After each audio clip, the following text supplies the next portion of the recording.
मध्य प्रदेश की इस क्लास में आप सभी लोगों का स्वागत है। हम लोग पढ़ रहे हैं मध्य प्रदेश में लोक कल्याणकारी योजनाएं और आज हम बात करेंगे महिला सशक्तिकरण यानी महिला की सशक्तिकरण से संबंधित योजनाओं के बारे में। और पहली योजना निकल के आती है जिसका नाम होता है जाबाली योजना और योजना का शुभारंभ प्रारंभ होता है 2004 को। योजना का शुभारंभ और प्रारंभ होता है 2004 को।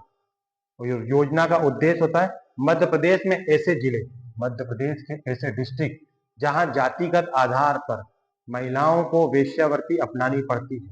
मध्य प्रदेश के ऐसे जिले जहां जातिगत आधार पर महिलाओं को वेश्यावृत्ति अपनानी पड़ती है, उनके परिवार के लड़के और लड़कियां हेतु यानी बॉय और गर्ल उनकी शिक्षा स्वास्थ्य की सुविधा उपलब्ध कराना इस जाबाली योजना का यही उद्देश्य था और है।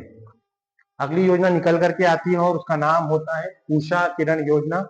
2006 से लेके 2007 में इसका शुभारंभ प्रारंभ किया जाता है और योजना का उद्देश्य होता है महिलाओं को घरेलू हिंसा से बचाने के लिए यह योजना चलाई जाती है। महिलाओं को डोमेस्टिक वायलेंस से बचाने के लिए उषा किरण योजना का शुभारंभ किया जाता है 2006 से 2007 के बीच में। अगली बहुत ही इंपॉर्टेंट योजना और योजना का नाम है लाडली लक्ष्मी योजना और इसका शुभारंभ प्रारंभ होता है 1 अप्रैल 2007 को। इस योजना का शुभारंभ होता है और योजना की पात्रता होती है यानी इस योजना में आपको अपना तभी नाम लिखाना होगा अपनी बेटी का। इसकी पात्रता की शर्तें ये हैं कि मध्य प्रदेश के मूल निवासी यानी कि आप लोग मध्य प्रदेश के पहले तो मूल निवासी होना चाहिए और ऐसे माता पिता जिनकी 2 या 2 से कम संतान हो, 2 या 2 से कम संतान हो, परिवार नियोजन अपना लिया हो, परिवार नियोजन अपना लिया हो और जो आयकर दाता ना हो, जो इनकम टैक्स ना भरता हो। इस योजना की यही पात्रता रखी गई है, यही शर्तें हैं।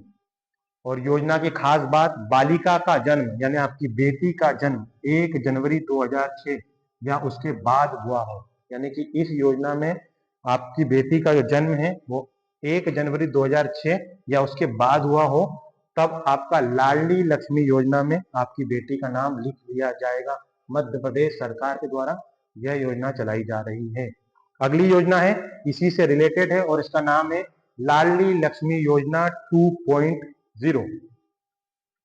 2 नवंबर 2022 को यह योजना का शुभारंभ और प्रारंभ किया जाता है। लाडली लक्ष्मी योजना 2.0 और इसमें योजना में इसका उद्देश्य होता है लाडली लक्ष्मी को कॉलेज में प्रवेश लेने पर यानी लाडली लक्ष्मी को यानी लड़की को कॉलेज में प्रवेश लेने पर 25,000 रुपए की राशि अनाथ बालिकाओं को लाडली लक्ष्मी योजना में जोड़ा जाएगा। 25,000 रुपए की राशि प्रदान की जाएगी और जो अनाथ बालिकाएं हैं उनको लाडली लक्ष्मी योजना में जोड़ा जाएगा।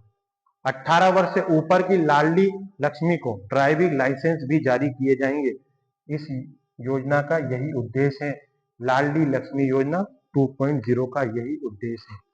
अगली योजना निकल के आती है और उसका नाम होता है तेजस्विनी ग्रामीण महिला सशक्तिकरण परियोजना और योजना का शुभारंभ होता है 2006 से 2007 के बीच में और योजना का उद्देश्य होता है महिला सशक्तिकरण हेतु स्व सहायता समूह की स्थापना करना। महिला के सशक्तिकरण के लिए स्वयं सहायता समूह की स्थापना करना इस योजना का उद्देश्य है।